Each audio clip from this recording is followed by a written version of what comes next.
Keutamaan sholat sunnah sebelum subuh. 2 rakaat fajar sholat sunnah qobliyah subuh lebih baik daripada dunia dan seisinya. Hadis riwayat Muslim nomor 725. Sholat sunnah qobliyah subuh atau sholat sunnah fajar yaitu 2 rakaat sebelum pelaksanaan sholat subuh adalah diantara sholat rawatib. Sholat yang satu ini punya keutamaan yang besar. Sampai-sampai ketika safar pun Nabi SAW terus-menerus menjaganya. Bahkan ada keutamaan besar lainnya yang akan kita temukan jika kita melakukan sholat sunnah qobliyah subuh ini. Hadis riwayat Muslim nomor 725.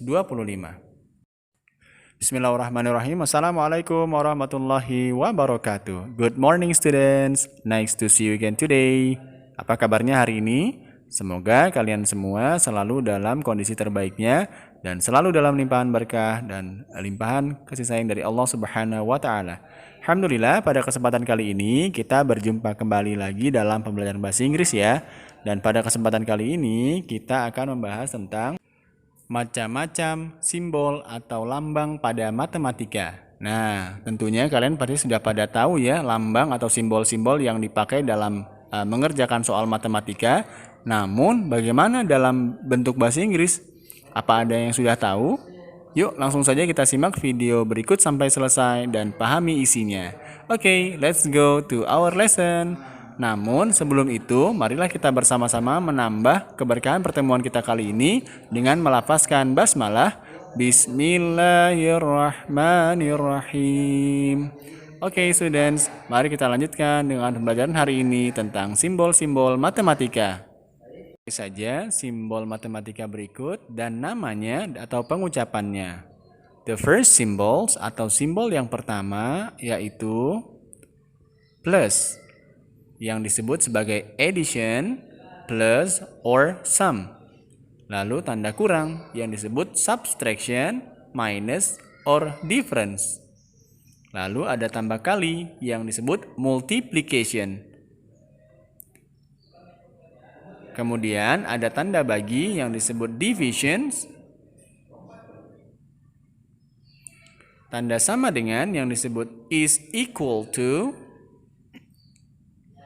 Lalu tanda tidak sama dengan yang disebut is not equal to. Tanda lebih besar disebut is greater than. Is greater than. Dan tanda lebih sedikit disebut is lesser than. Is lesser than. Tanda titik disebut decimal. Decimal.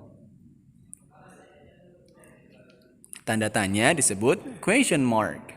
Question mark. Nah, sekarang kita coba telah lebih banyak nama-nama lain dari simbol yang tadi kita pelajari. Yang pertama, tanda tambah disebut addition, atau total, atau all together, atau disebut sum, atau kita sebut more than, yang mana maknanya semua sama. Dalam contoh, for example, 8 plus 2, 8 ditambah 2. Lalu tanda kurang, dalam bahasa Inggris disebut subtraction, take away, minus, atau less than.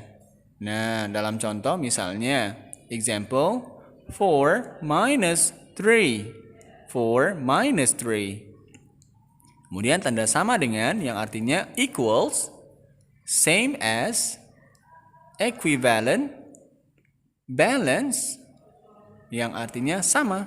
For example, 8 plus 2 equals to 10, and 4 minus 3 equals to 1. Oke anak-anakku sekalian, itu tadi beberapa contoh penggunaan dan penyebutan dari simbol-simbol matematika yang sering kita jumpai sehari-hari. Buat apa sih kita belajar simbol-simbol tadi dalam bahasa Inggris?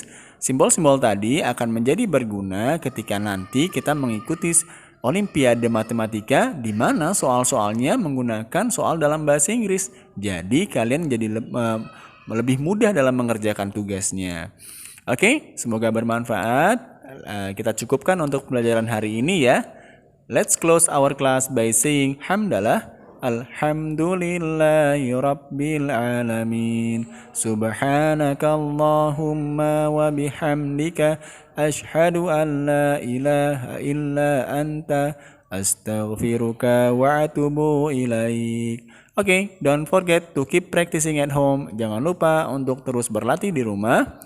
Wassalamualaikum warahmatullahi wabarakatuh.